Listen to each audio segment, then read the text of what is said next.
পরমহংস পরিব্রাজকাচার্য কুল মুকুটমণি শিল সুখদেব গোস্বামী চরণ। প্রাপবিষ্ট গঙ্গা তটে দেবর্ষি মহর্ষি রাজর্ষি বিন্দু পরিবেষ্টিত শিল পরীক্ষিত মহারাজের সভায় যে রূপেতে শ্রীমদ ভাগবত কথা কীর্তন করিয়াছিলেন, প্রভুপাদ রাধা বিনোদ গোস্বামী মহোদয় তাহার শ্রী ভাগবতামৃত বর্ষিণী টিকাতে তাহারই যাহা আস্বাদনী দিয়াছেন, প্রসঙ্গত অধুনা তাহাই কীর্তিত হইতেছে। শ্রী সুখদেব গোস্বামীপাদ বলছেন, তদনন্তর শ্রীরাম সুবলাদি গোপবালকগণ যমুনা সমীপবর্তী কানন ভূমিতে গোচারণ করিতে করিতে ক্ষুধার্ত হয়ে শ্রীকৃষ্ণ বলদেবের নিকট আসলেন এবং বলতে লাগলেন। গতকাল আমরা আস্বাদন করেছি ব্রজরাজ নন্দন সখাগণ এবং বলদেব চন্দ্রের সহিত গোচারণ করতে করতে অগ্রসর হতে হতে যমুনা তীরে এসে উপস্থিত হলেন। এই যমুনা তীরে আসার সময় যে সমস্ত বৃক্ষরাজি ফল ফুল সমন্বিত, সেই সমস্ত বৃক্ষের শতমুখে বৃক্ষ জীবনের প্রশংসা করতে করতে শ্রীরাম সুবলাদি গোপবালকগণ এবং বলদেব সহ তিনি ধীরে ধীরে যমুনা তীরে এসে উপস্থিত হলেন। যদিও তখন গ্রীষ্মকালের মধ্যাহ্ন মার্তণ্ড গগন থেকে প্রখর কর সম্পাত করে ভূপৃষ্ঠ এবং ভূপৃষ্ঠবাসী জীবগণকে শ্রান্ত ক্লান্ত দগ্ধ প্রায় করে তুলেছিলেন, তথাপি শ্রীকৃষ্ণ বলদেব চন্দ্র এবং গোপবালকগণ এই যে বনের বৃক্ষরাজি ঘন সন্নিবিষ্ট বৃক্ষাদি এমন ভাবে বৃক্ষাদি তাহার ছায়া বিস্তার করেছে যে রৌদ্রের তাপ সেই বৃক্ষ ভেদ করে ভূমিতল পর্যন্ত স্পর্শই করতে পারছে না। সেই ঘন সন্নিবিষ্ট বৃক্ষাদির ছায়ায় ছায়ায় বহু পথ অতিক্রম করেও তাই শ্রী গোবিন্দ এবং বলদেব চন্দ্র বা সখাবৃন্দ তাহারা কেহই শ্রান্ত ক্লান্ত হন নাই। বৃক্ষগণ যেন তাহাদের সমস্ত পথে সহস্র শাখা প্রশাখা বিস্তার করে তাহাদের রৌদ্র তাপজনিত যে ক্লেশ তাহা নিবারণ করবার জন্য পূর্ব থেকেই প্রস্তুত হয়েছিলেন। শ্রীকৃষ্ণ বলদেব এবং শ্রীরাম সুবলাদি গোবালকগণ এই রূপে পরম স্নিগ্ধতার ছায়া শীতলতার মধ্যে দিয়ে অক্লেশে অগ্রসর হতে হতে হতে হতে যমুনা তীরে এসে উপস্থিত হয়ে কি করলেন? প্রথমত দীর্ঘ পথশ্রান্ত, রৌদ্র তাপদগ্ধ না হোক, পথ চলতে চলতে পথের যে শান্তি সেটা তো আছে, তাই গোমহিষাদি পশুগণকে যমুনার যে সুমিষ্ট শীতল জল তাহা পান করালেন। তারপরে তাদিগকে যমুনা তীরবর্তী সুকোমল তৃণপূর্ণ ক্ষেত্রে ছেড়ে দিলেন, যাতে তাহারা যথেচ্ছ বিচরণ করে তৃণভোজন করতে পারে। তাহারা যমুনায় অবতরণ করলেন সখাগণ সহ। গ্রীষ্মকালের মধ্যাহ্নকাল, বাতাবরণ তো অত্যন্ত উত্তপ্ত, তাই সখাগণ সহ তাহারা যমুনায় অবতরণ করলেন এবং সুশীতল যমুনা নীরে হস্ত মুখাদি প্রক্ষালন করে আকণ্ঠ পূরণ করে তারা জলপান করে পরিতৃপ্ত হলেন। গোমহিষাদি পশুগণকে জলপান করিয়ে শ্রীকৃষ্ণ বলদেব এবং শ্রীরাম সুবলাদি গোবালকগণ জলপান আদি করলেন এবং তারপর শ্রীকৃষ্ণ বলদেব দুইজনে যমুনার তীরবর্তী উপবন মধ্যে শিলাখণ্ড পরি উপবেশন করলেন, বসলেন। একটু ক্লান্ত হয়ে পড়েছেন দীর্ঘ পথ শ্রমে। গোমহিষাদি পশুগণ নিকটবর্তী সুকোমল তৃণপূর্ণ ক্ষেত্রে পরমানন্দে বিচরণ করতে লাগলেন। আর শ্রীরাম সুবলাদি যে গোপবালকগণ তারা ফল পুষ্প ইত্যাদির অন্বেষণে বন থেকে বনান্তরে পরিভ্রমণ করতে লাগলেন। ফল ইত্যাদি বন্য ফল তাহা নিয়ে এসে তাহাদের প্রাণ কানাই কৃষ্ণকে ভোজন করান এবং নিজেরাও ভোজন করেন। বিভিন্ন পুষ্পাদি তাহা সংগ্রহ করে তা দিয়ে তাহারা মালা গ্রন্থন করে তাদের প্রাণ কানাই শ্রীকৃষ্ণকে সজ্জিত করেন, নিজেরাও সজ্জিত হন। তাই সেই ফল পুষ্প ইত্যাদি অন্বেষণের জন্য তারা সকলে বেরিয়ে পড়লেন। কিন্তু আজ তারা গোচারণ করতে করতে এমন স্থানে এসে উপস্থিত হয়েছেন যে স্থানে কেবলমাত্র অশোক বৃক্ষ ছাড়া আর কোনো বৃক্ষই নাই। গোপালকগণ বনে বনে ইতস্তত পরিভ্রমণ করেও কোথাও কোনো ফলবন্ত বৃক্ষের সন্ধান পেলেন না, কোনো ফলের অনুসন্ধানই পেলেন না। তখন তারা মনে করলেন যে এতক্ষণ আমাদের ভাই কানাই না জানি ক্ষুধার জ্বালায় কতই না কাতর হয়ে পড়েছেন। কারণ গোচারণ করতে করতে বৃন্দাবনের সর্বত্রই ফলবন্ত বৃক্ষ পাওয়া যায়, বন্যফল ইত্যাদি তাহা সংগ্রহ করে তাহারা ভক্ষণ করেন। আজ কোথাও কোনো ফল পেলেন না, দীর্ঘক্ষণ অতিবাহিত হয়ে গেছে, পথশ্রমে শ্রান্ত ক্লান্ত। তাহলে নিশ্চয়ই ভাই কানাই অত্যন্ত ক্ষুধাতুর হয়ে গেছেন। কিন্তু গোচারণ এবং ক্রীড়ারস মত্ত হয়ে সে তাহা ধারণাই করিতে পারিতেছে না। এখন আমরা যদি তাহাকে এখন বাড়ি ফিরিয়ে নিয়ে যেতে চাই, কেননা ক্ষুধায় খাওয়ার জন্য কিছু তো চাই, কিন্তু এখানে তো কোনো ফলই নাই, কি খাওয়ানো যাবে? খাওয়ানোর তো কোনো রাস্তা নাই।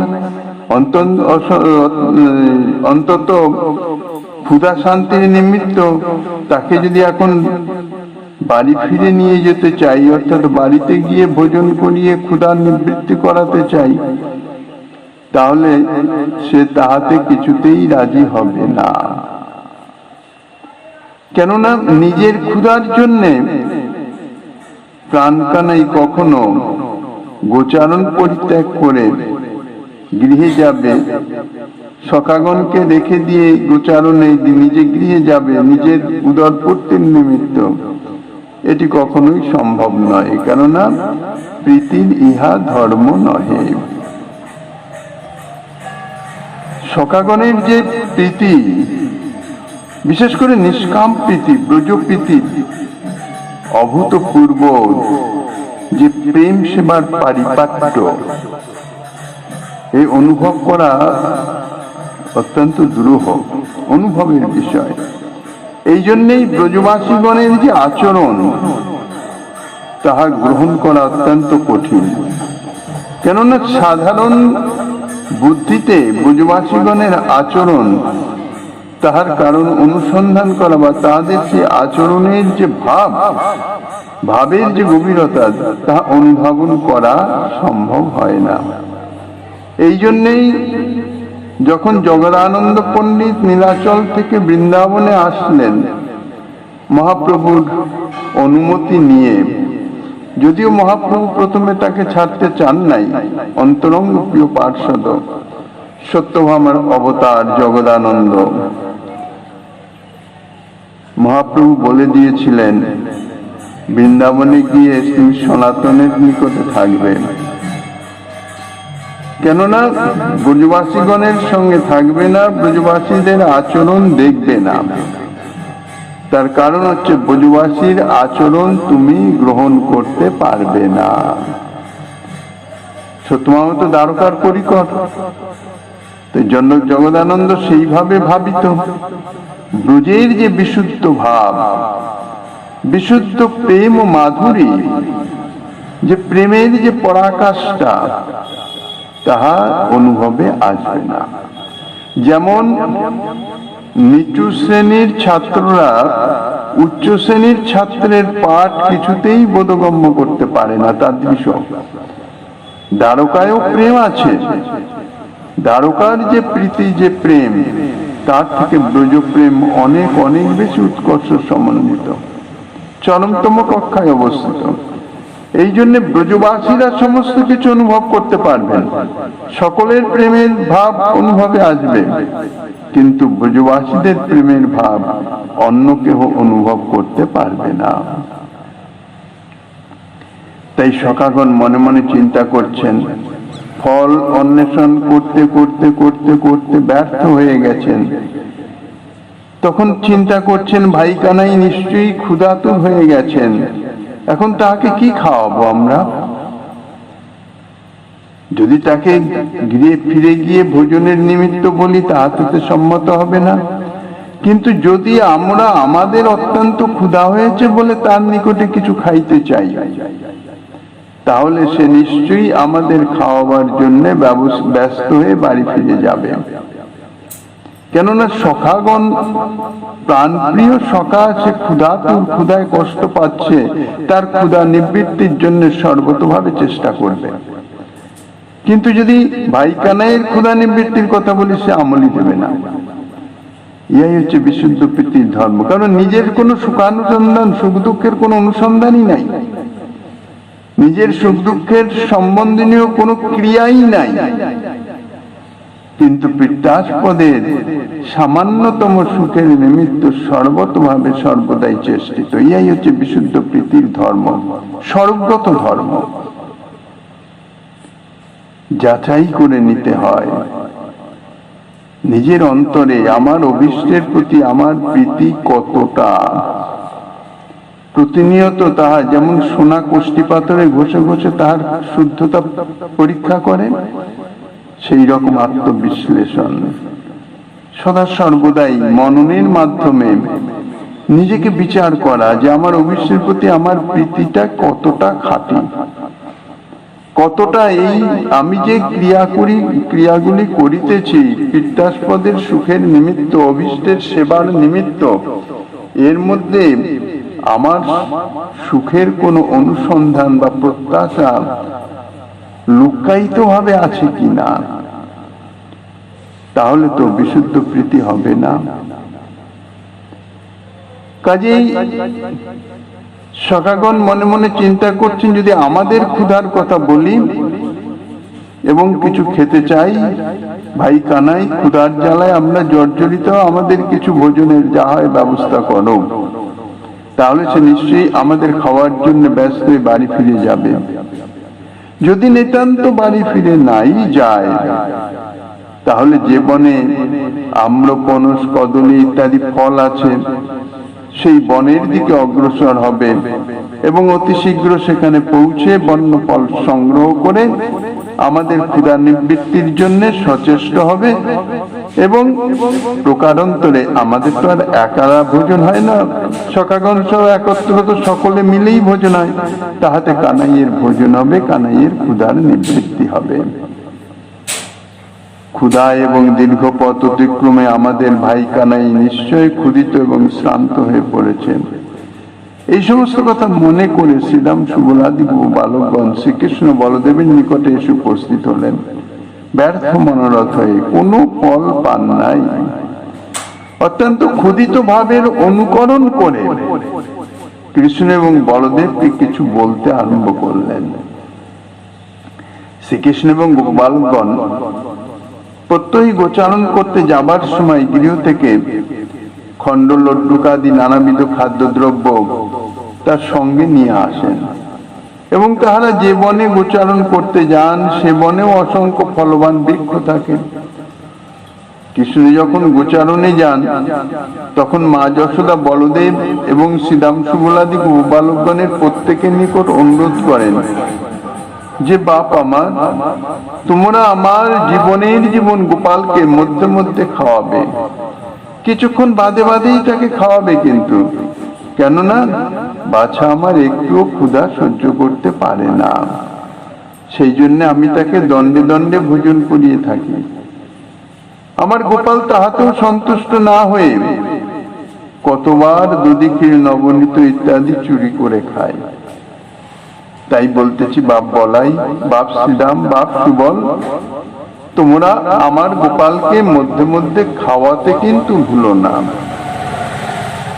মা যশোদার আদেশে শ্রীরাম সুবলাদি গোপালগণ তাই প্রত্যহই গোচারণে এসে কৃষ্ণকে বারে বারে গৃহ থেকে আনিতে এই যে খণ্ড লড্ডু ইত্যাদি যে মিষ্ট পদার্থ ভোজ্য দ্রব্য এবং সেই সঙ্গে সঙ্গে বন থেকে সংগৃহীত যে ফল আদি তাহা খাওয়াইয়া থাকেন।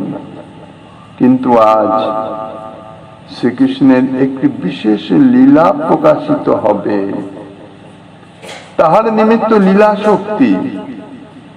শ্রীকৃষ্ণের যত যত লীলা সব তো পরিচালনা করেন শ্রীকৃষ্ণের লীলা শক্তি। সেই লীলা শক্তির প্রেরণায় এমনই হয়েছে যে কোনো সখাই আর গৃহ থেকে খাদ্যদ্রব্য নিয়ে আসতে মনে নাই,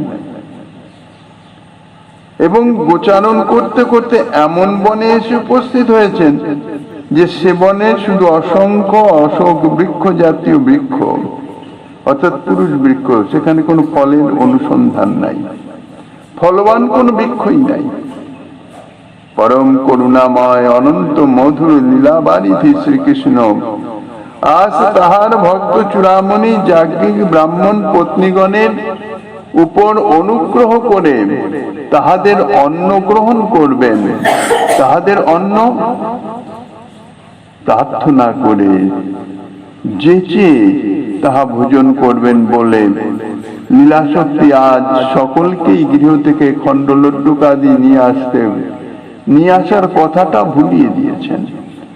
এবং তাহারা যে বনে এসেছেন সে বনে কিংবা তাহার নিকটবর্তী কোনো স্থানেও একটিও ফলবান বৃক্ষ নাই, কেননা সখারা ইতিপূর্বে বেশ কিছু দূর পর্যন্ত ফল অন্বেষণ করে এসছে।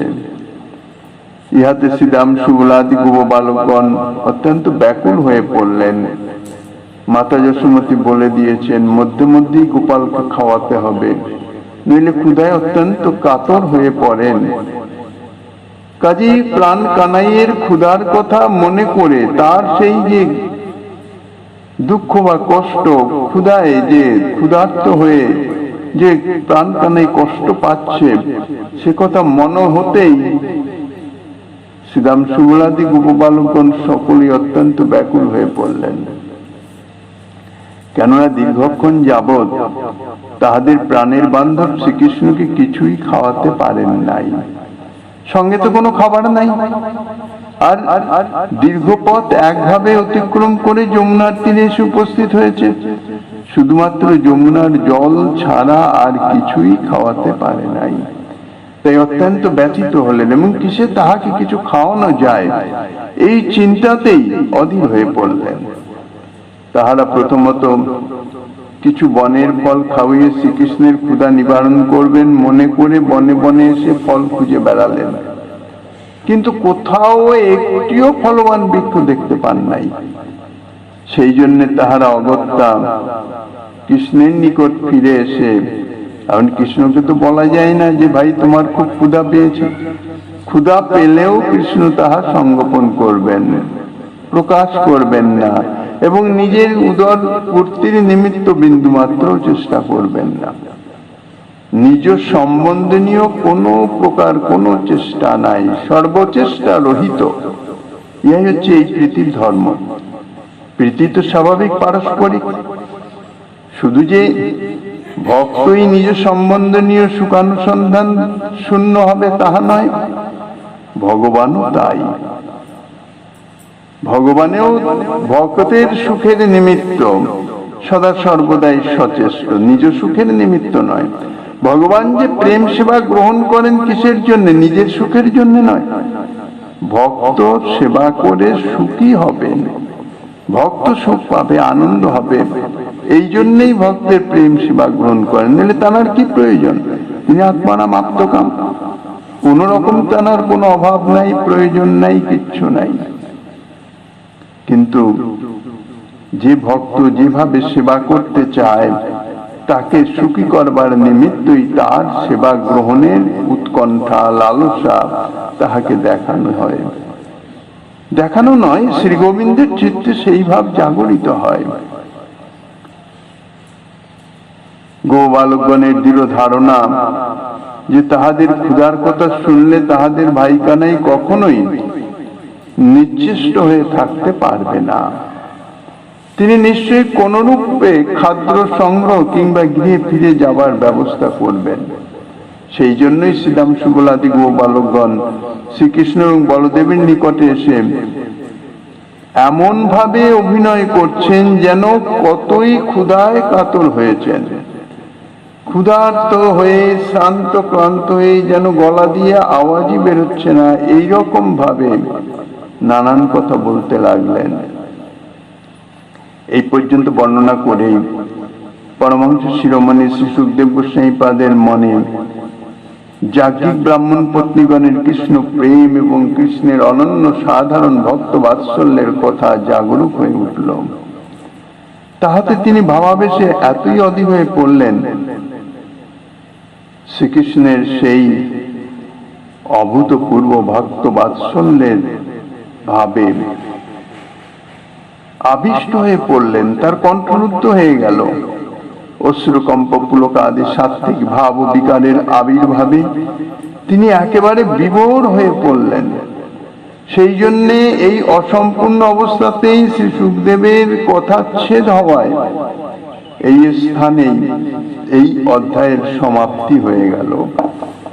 শ্রী সুখদেবের শ্রীকৃষ্ণ কথা বলতে বলতে মধ্যে মধ্যেই প্রায় এইরূপ ভাবাবেশ দেখা যায়।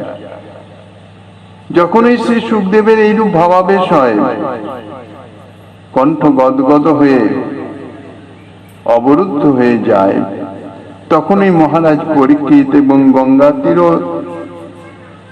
শ্রোতৃবর্গ তাহারা উচ্চস্বরে হরিধ্বনি করেন এবং সভা মধ্যে মৃদঙ্গ শঙ্খ করলাদি ঘন ঘন রোল ওঠে।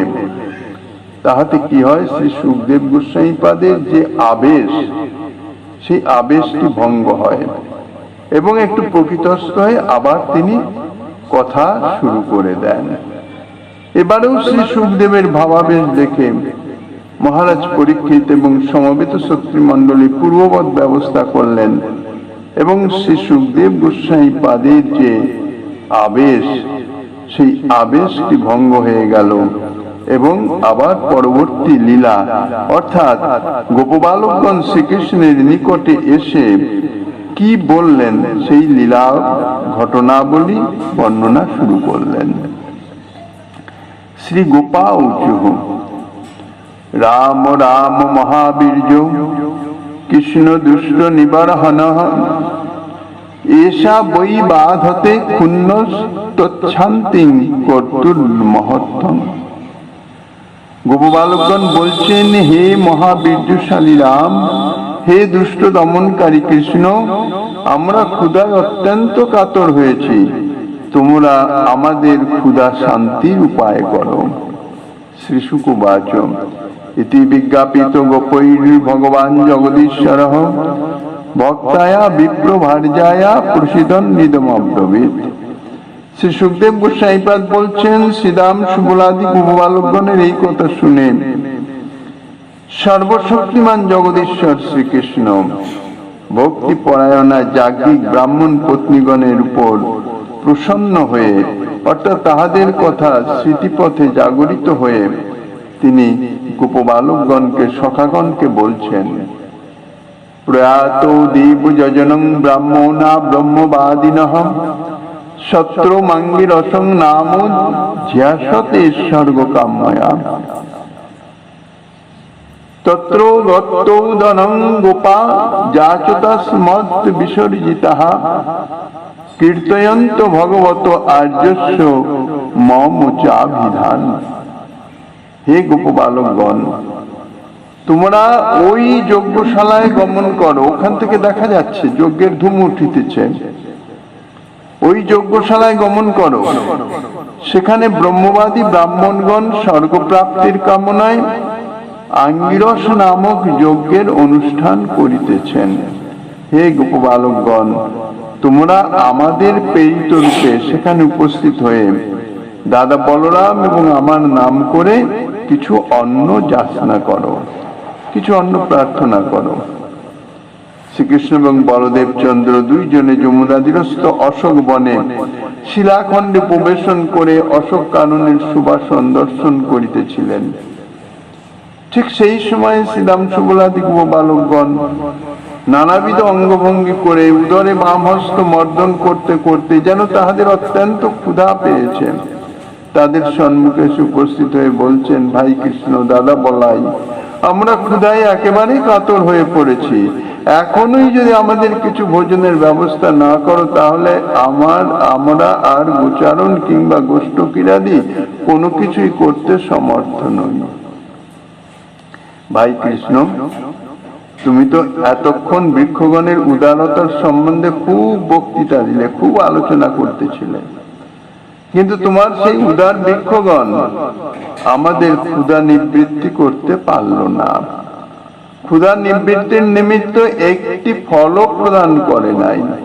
আমরা বনে বনে কত অন্বেষণ করলাম, কিন্তু একমাত্র অশোক বৃক্ষ ব্যতীত এই বনে আর একটিও ফলবান বৃক্ষ আমাদের দৃষ্টিগোচর হলো না। অশোক বৃক্ষে অগণিত পুষ্প বিকাশ হয়েছে ঠিকই, কিন্তু তা দেখে তোমাদের বড় আনন্দ হতেছে বলে তোমরা নিশ্চিন্ত ভাবে শিলাখণ্ড প্রবেশন করে অনিমেষ নয়নে অশোক কাননের শোভা দিকে দৃষ্টিপাত করে তাহার সৌন্দর্য তাহা উপভোগ করিতেছ। কিন্তু ভাই, অশোকের পুষ্প বিকাশ হয়েছে তাহা দেখে তোমাদের বড়ই আনন্দ হচ্ছে বলে তোমরা দুইজনে অচিরাৎ আমাদের ক্ষুধা নিবৃত্তির ব্যবস্থা করো। বুঝে সকলেই জানেন যে আমাদের দাদা বলাই মহাবলশালী, অতএব তিনি তাহার অসীম বল প্রকাশ করে আমাদের ক্ষুধার নিবৃত্তির ব্যবস্থা করুন। ক্ষুধারূপ শত্রু আমাদের অত্যন্ত পীড়িত করিতেছে, তার থেকে আমাদের রক্ষা করুক। ভাই কৃষ্ণ, তুমিও তো কম যাও না, তুমিও তো অনেকবার আমাদের রক্ষা করবার জন্য অনেক অনেক অসুরের বিনাশ করেছো, অঘাসুর বকাসুর প্রভৃতি অনেক দুষ্টকে দমন করেছো। অতএব আজও তুমি এই মহাদুষ্ট ক্ষুধারূপ এই অসুরকে দমন করে আমাদের রক্ষা করো। ক্ষুধা খলু বই মনুষ্যস্য ভ্রাতব্য। শ্রুতি বচনে জানা যায় যে ক্ষুধার মতো মানুষের প্রবল শত্রু আর দ্বিতীয় কেহ নাই। কেননা ক্ষুধার পীড়নে, ক্ষুধার তাড়নায় মানুষ নানাবিধ অপকার্য পর্যন্ত করতেও কুণ্ঠিত হয় না, বুদ্ধি ভ্রষ্ট হয়ে যায়। ক্ষুধাপূর্তির নিমিত্ত সে কি না করে তার কোনো ঠিক নাই, হিতাহিত জ্ঞান শূন্য হয়ে যায়। অতএব হে কৃষ্ণ, হে দাদা বলাই, তোমরা থাকতে আমাদের এরূপ ক্ষুধার পীড়ন হলে আর তো আমাদের গতি নাই।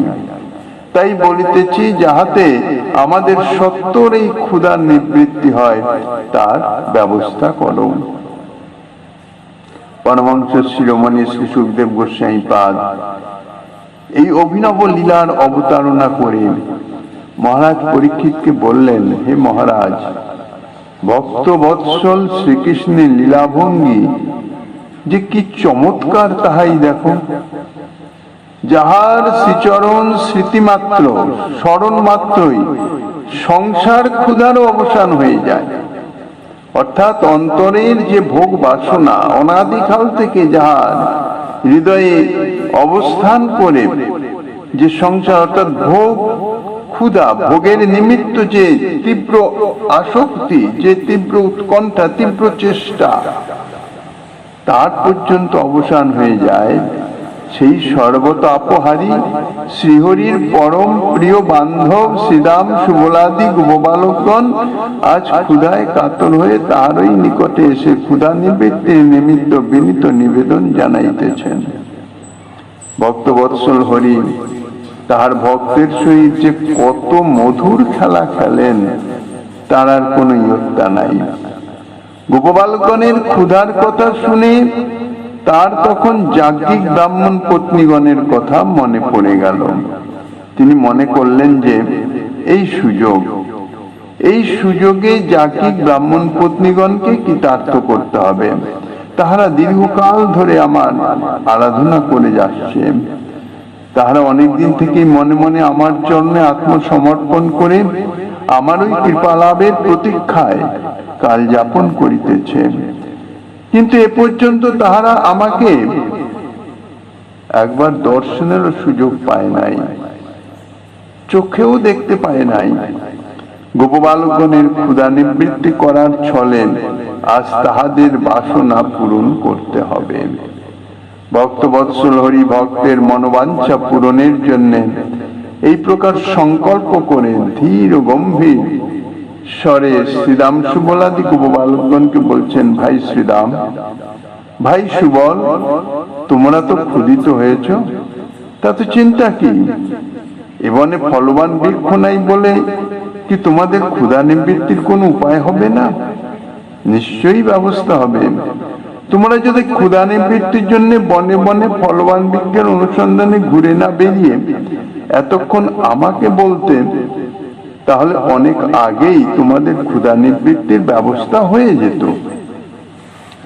যাই হোক, যা হবার তা তো হয়েই গেছে, যার সময়ে অতিবাহিত হবার তা তো হয়েই গেছে। তোমরা আর কাল বিলম্ব না করে ওই যে অদূরবর্তী যজ্ঞধূম ব্যাপ্ত এবং বেদমন্ত্র মুখরিত স্থান, যেখান থেকে যজ্ঞধূম উঠিতেছে এবং বেদ মন্ত্রের ধ্বনি যে শোনা যাচ্ছে, ওই স্থানে গমন করো। ওই স্থানে বহু বেদবাদী ব্রাহ্মণ স্বর্গপ্রাপ্তির কামনায় আঙ্গিরস নামক যজ্ঞের অনুষ্ঠান করিতেছেন।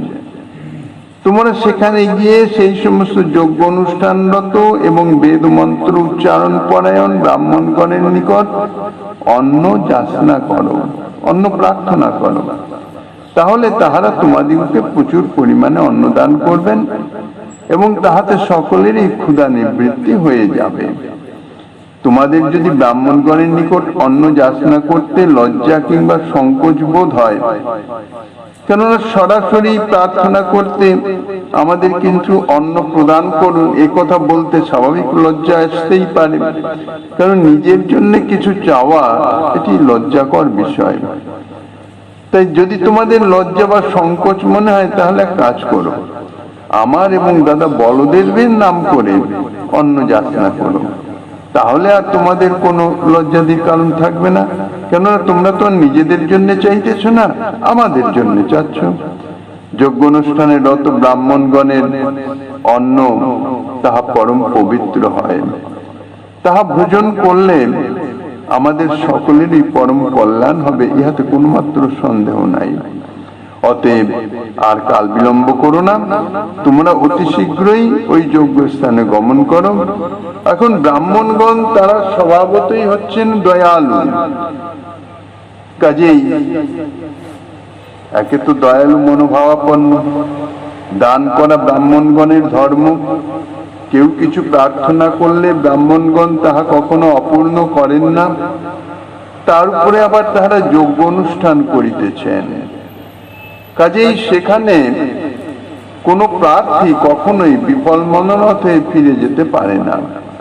সুতরাং তোমরা যাচক রূপে সেখানে উপস্থিত হলে তারা কিছুতেই তোমাদের বিমুখ করবে না।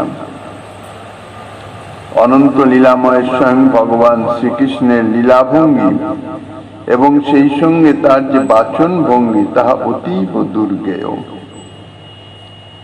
বোধগম্যের বাইরে, জ্ঞানের বাইরে, একমাত্র ভাবের মাধ্যমে তাহা অনুভব করতে হয়। তিনি ব্রাহ্মণগণের বিশেষণে তিনি কিন্তু বেদজ্ঞ ব্রাহ্মণ বললেন না, বেদ সম্বন্ধনীয় বিষয়ে অভিজ্ঞ, অর্থাৎ বেদের যে বর্ণিত বিষয়ের সম্বন্ধে অভিজ্ঞ যিনি, তিনি হচ্ছেন বেদজ্ঞ। তাদের বেদজ্ঞ না বলে তাদের বললেন বেদবাদী। বেদবাদী অর্থাৎ বেদ উচ্চারণ করেন, বেদ বর্ণনা করেন, বলেন, কিন্তু তার মর্মার্থ তাহাদের অনুভবে আসে না। বেদবাদী বলে ইঙ্গিত করলেন যে ইহারা সকলেই উদাত্ত অনুদাত্ত প্রভৃতি স্বরভেদে বেদমন্ত্র উচ্চারণ করিতেছেন বটে, কিন্তু ইহাদের এখনো বেদার্থ হৃদয়ঙ্গম হয় নাই।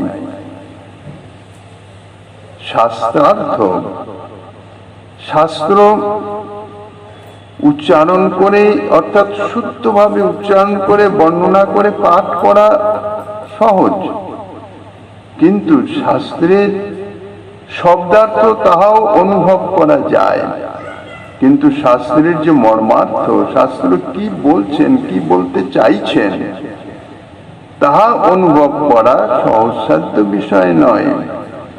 অর্থাৎ শাস্ত্রের অর্থ মর্মার্থ হৃদয়ঙ্গম করা এটি অত্যন্ত দুরূহ ব্যাপার।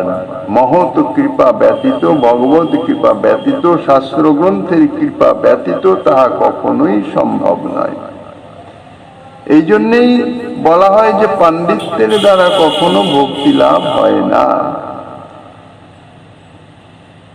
কাশীতে যখন একজন পরম বিদ্বান দিগ্বিজয়ী পণ্ডিত আসেন, তার কি নামটা আমার স্মরণে আসছে না, অত্যন্ত পণ্ডিত। তৎকালীন দিনে পণ্ডিতগণ তাঁরা যারা সর্ববিধ শিক্ষায় উচ্চশিক্ষিত হয়েছিলেন, তাহারা দিগ্বিজয়ে বেরিয়ে পড়তেন। বিভিন্ন শাস্ত্রপীঠ ইত্যাদি শাস্ত্র ইত্যাদি তাহাদের সঙ্গেই থাকত। শাস্ত্র নিয়ে তারা চর্চা করে তাহারা সেই স্থানের পণ্ডিতগণকে পরাজিত করে তাহাদের নিকট জয়পত্র নিতেন এবং অন্যান্য ধন ইত্যাদি সমস্ত তাহারা নিয়ে নিতেন।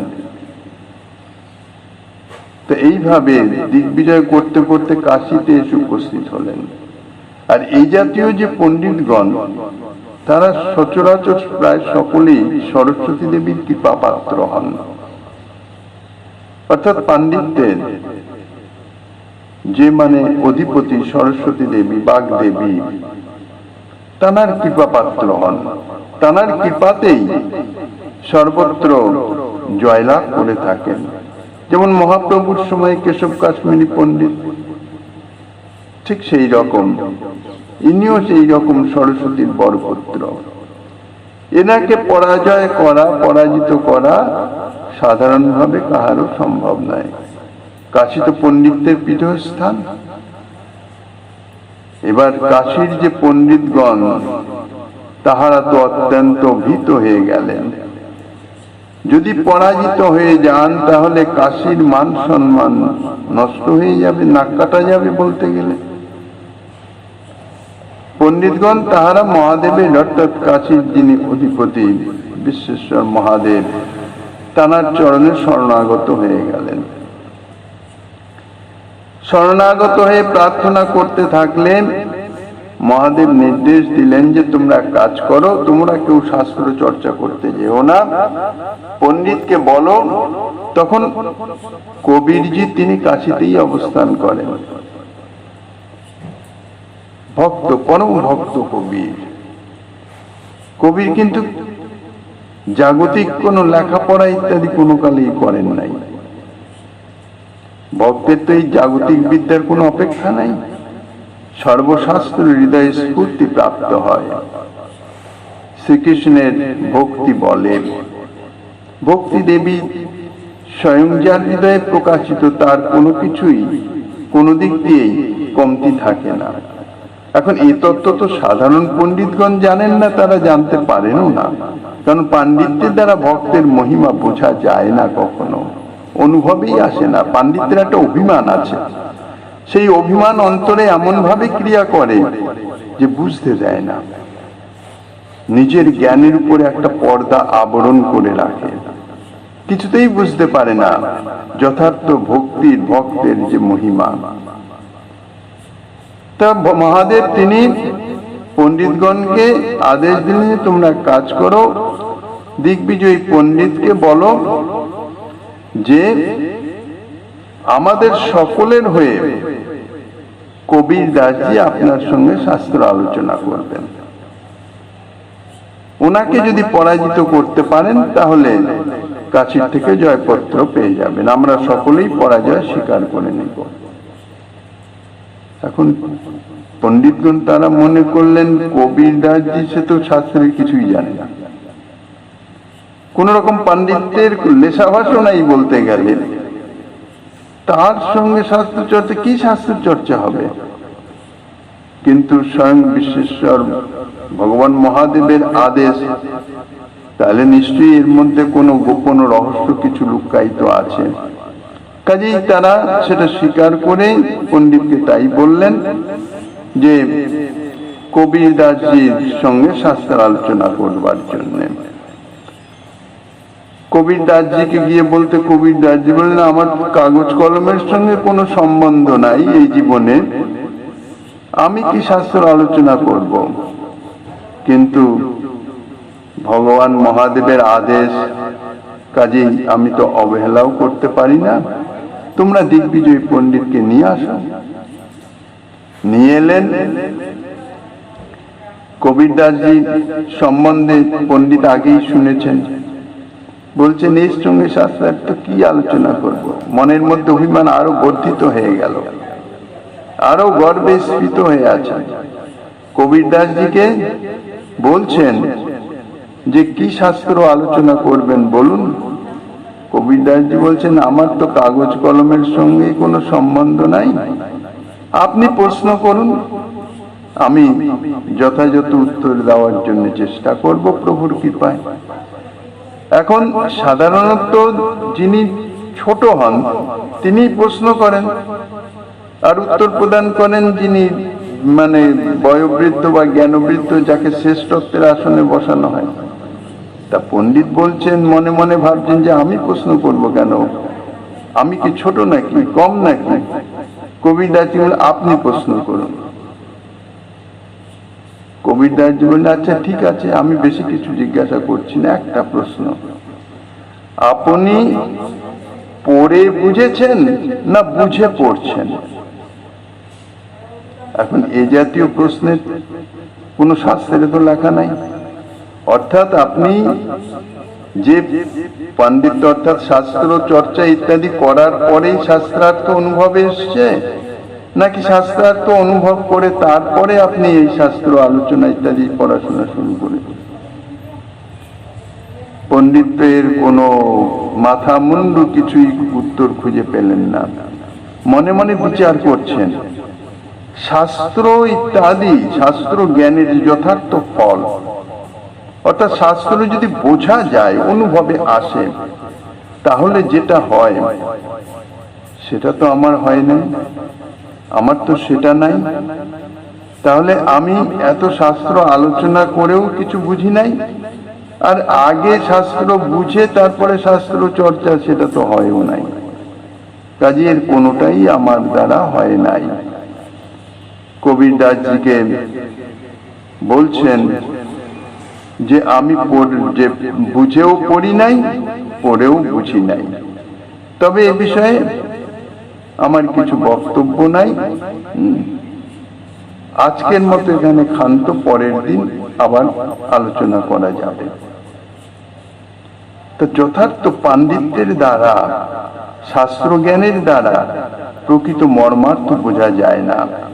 এর পরবর্তী আরো ঘটনা আছে, আমাদের সেটা অপ্রাসঙ্গিক। মুখ্য কথা হচ্ছে যে শ্রী ভগবানের যে অভিন্ন প্রকাশ স্বরূপ, যে বেদ ও শাস্ত্র, শাস্ত্ররূপে প্রকাশিত, সেই শাস্ত্রের যে মর্মার্থ, তাহা শাস্ত্র সম্বন্ধে জ্ঞান জন্মালেই যে সেই মর্মার্থ অনুভব হবে তা নয়। এই জন্যই ব্রাহ্মণগণকে শ্রী গোবিন্দ বেদবাদী বললেন, বেদজ্ঞ বললেন না। কেননা এরা বেদের মন্ত্র অত্যন্ত সুন্দর সুচারু রূপে, শুদ্ধ রূপে উচ্চারণ করেন ঠিকই, কিন্তু বেদার্থ হৃদয়ঙ্গম হয় নাই। কেননা যাহারা বেদার্থ হৃদয়ঙ্গম করতে পেরেছেন, তাহারা কদাপি বেদবেদ্য শ্রী ভগবানের চরণাশ্রয় কামনা না করে এই স্বর্গাদি বিষয়ভোগ কামনার নিমিত্তে যাগযজ্ঞ ইত্যাদি তাহারা কখনো করেন না। তাহারা কোন রকম বিষয়ভোগ কামনাই করেন না, তাহারা একমাত্র শ্রী ভগবানের চরণাশ্রয় কামনা করেন। এই ব্রাহ্মণগণ বেদার্থের উপলব্ধি করতে পারেন নাই। এই জন্যে যাগযজ্ঞের ফলটা কি? ফল তো স্বর্গপ্রাপ্তি।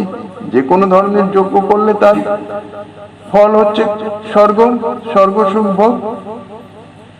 তাহলে তাহারা যদি বেদার্থের অনুসন্ধান করতে পারতেন, তাহলে তাহারা কখনো স্বর্গপ্রাপ্তির কামনায় আঙ্গিরস যজ্ঞের অনুষ্ঠানে রত হতেন না।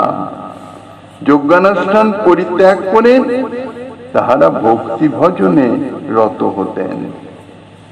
গোপবালকগণ যজ্ঞস্থানে উপস্থিত হলে যাজ্ঞিক ব্রাহ্মণগণ যে তাহাদিগকে অন্নদান করবেন না, এটা সর্বান্তর্যামী শ্রীকৃষ্ণ তিনি কি তা জানেন না?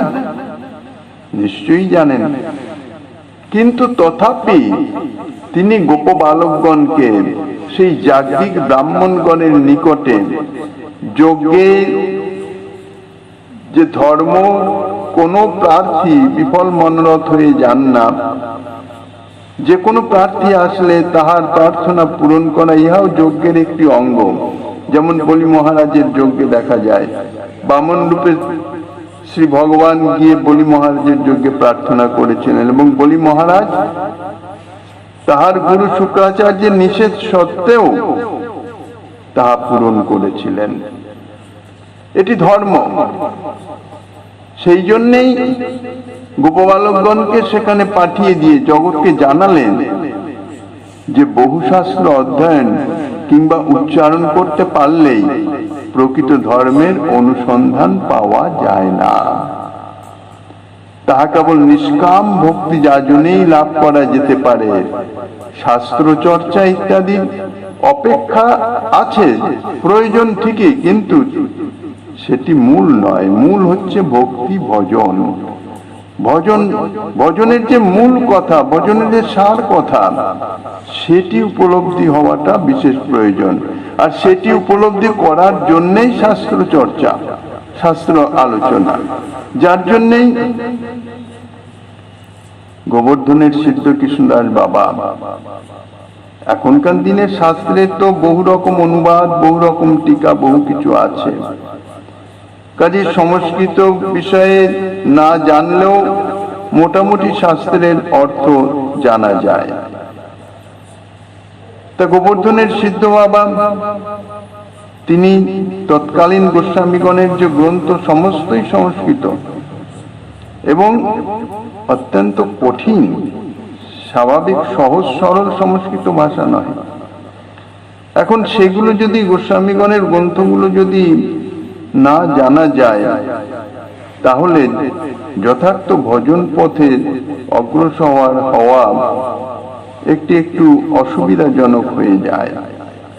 বিশেষ করে তাঁর নিকটে সকলে ভজন শিক্ষা করতে আসতেন। যার যা প্রশ্নের উত্তর দিতে গেলে কিছু শাস্ত্র জ্ঞানের একান্ত আবশ্যক আছে।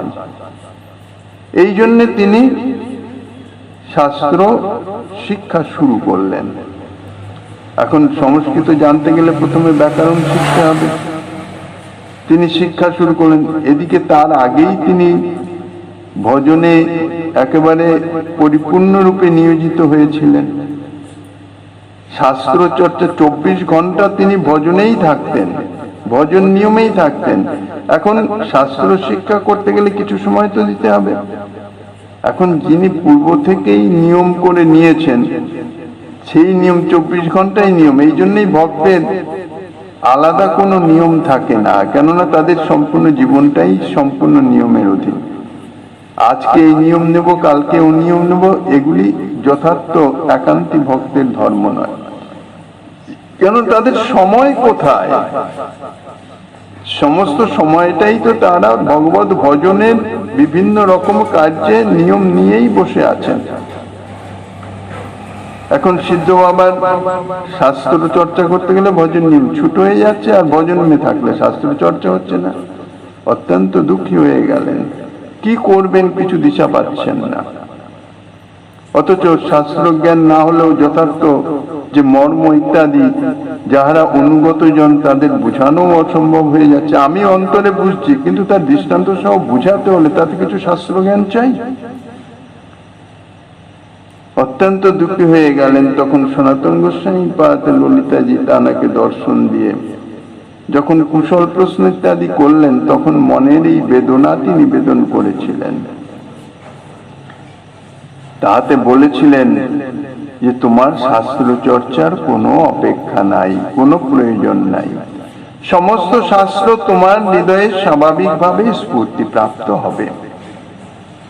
শুদ্ধ ভক্তি যাজনে রত হয়ে গেলে আর তাহাতে স্থিতি লাভ করলে শাস্ত্রগ্রন্থ আদি আপনা প্রকটিত হয়ে যায় হৃদয়ে। এই জন্য শাস্ত্রের যে মূল কথা সেটি হচ্ছে ভজন। ভগবত ভজনটি যে একান্তই প্রয়োজনীয়, একান্ত সারবস্তু, সেটি যে একান্ত কর্তব্য, এটি জানার জন্যই শাস্ত্র শিক্ষা।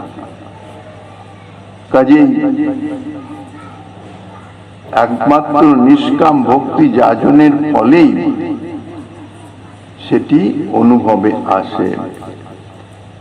জগতের জীবকে সেটা জানাবার জন্যই যে বহু শাস্ত্র অধ্যয়ন কিংবা উচ্চারণ করতে পারলেই প্রকৃত ধর্মের অনুসন্ধান পাওয়া যায় না। ভক্তি মুক্তি কিংবা সিদ্ধির কামনায় যতই কিছু বিরাট ব্যাপারের অনুষ্ঠান করা হোক না কেন, তাতে ভক্তি মুক্তি প্রভৃতি পেয়ে স্বার্থ সিদ্ধি হয়ে যেতে পারে, এটা সত্য কথা। কেননা এই সমস্ত কর্মের ফল সে অবশ্যই প্রাপ্ত হবে, কিন্তু তাহাতে কাহারও হৃদয়ে শোধিত হয় না, চিত্ত শোধন হয় না। আর চিত্তশুদ্ধ না হওয়া পর্যন্ত যথার্থ ভক্তি তত্ত্ব, ভগবত তত্ত্ব, ভক্তির মহিমা ইত্যাদি অনুভব আসে না। এই সমস্ত সাধনের উচ্চ স্তরে উঠতে না পারলে আত্মপর ভেদগণ রহিত হতে পারে বটে, কিন্তু তাহাতে পরহিত আচরণের প্রবৃত্তি যায় না। যখন সাধনা করতে করতে করতে করতে সাধনার উচ্চ স্তরে উঠে যায়, যেমন যত উঁচুতে ওঠা যায় ততই নিম্নবর্তী সমস্ত কিছুকে সমান দেখা যায়, সেখানে উঁচু নিচু ইত্যাদি আর বোঝা যায় না। ঠিক সেই রকম ভজনের সাধনের স্তরে উচ্চ স্তরে উঠতে পারলে তখন আর ভেদ জ্ঞান থাকে না, ছোট বড় আপন পর এই সমস্ত জ্ঞান থাকে না।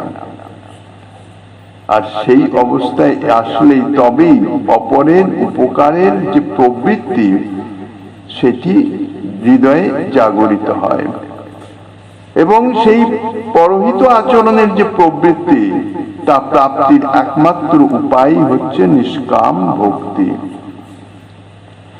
ভক্তিযোগের অনুষ্ঠানে যখন ভক্ত বুঝতে পারেন যে তাহারই ভজনীয় শ্রী ভগবান অন্তর্যামী রূপে স্থাবর জঙ্গমাদি সর্বভূতেই অবস্থিত আছেন, বাসুদেবম সর্বম, সমস্ত কিছুর মধ্যে আমারই অভিষ্ট, আমারই প্রাণ প্রিয় একান্ত প্রীত্যাস্পদ জন তিনি অন্তর্যামী রূপে অবস্থান করিতেছেন, এটি যখন অনুভবে আসে তখনই তিনি পরহিত আচরণের প্রবৃত্তি লাভ করতে পারেন।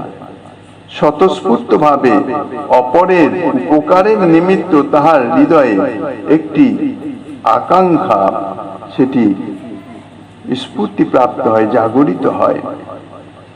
ইতিপূর্বে শ্রীকৃষ্ণ বৃক্ষগণের প্রশংসা করেও ইঙ্গিতে জানিয়েছেন যে বৃক্ষগণ স্থাবর হয়েও সর্ববিধ উপায়ে পরহিত আচরণে রত থাকেন। এই পরহিত আচরণেই হচ্ছে একটি বিশেষ ভজন অঙ্গ, যাহাতে ভগবান অত্যন্ত তৃপ্ত হন। সুতরাং ইহারা পরহিত আচরণ বিমুখ হতে নিকৃষ্ট নহে। যাজ্ঞিক ব্রাহ্মণগণ বেদমন্ত্রের ঘোষণা এবং বিরাট যজ্ঞ অনুষ্ঠানে নিরত থেকেও ক্ষুধিত অতিথিকে অন্নদান করে তাহার হিতচারণে বিমুখ। অতএব যজ্ঞ অনুষ্ঠানবিহীন এবং বেদমন্ত্র উচ্চারণের শক্তিশূন্য এই বৃক্ষগণ ইহাদের চেয়ে অনেক অংশে শ্রেষ্ঠ। এই প্রকার বিবিধ পরতত্ত্ব জগতে ঘোষণা করবার জন্যেই, জগতের জীবকে জানাবার জন্যেই ধর্ম সংস্থাপন করি শ্রীহরি শ্রী গোবিন্দ তিনি গোপবালকগণকে এই যাজ্ঞিক ব্রাহ্মণগণের নিকটে পাঠালেন। জানেন যে সেখানে একটি অন্যের দানাও পাবে না। এই লীলাভঙ্গিতে পরম ধর্মের ইঙ্গিত জানালেন, জগতের জীবকে বুঝিয়ে দিলেন যে পরম ধর্মটি কি, যাগযজ্ঞ ইত্যাদি ধর্মের অঙ্গ ঠিকই, কিন্তু পরম ধর্ম নয়। পরবর্তী আস্বাদনে যা গোস্বামী পাঠ দিচ্ছেন শ্রীমান মহাপ্রভু গিরিধারা রেখে পারলে আগামী দিন আস্বাদনের বাসনা রেখেন। অধ্যকার ভাগবতী কথা এখানে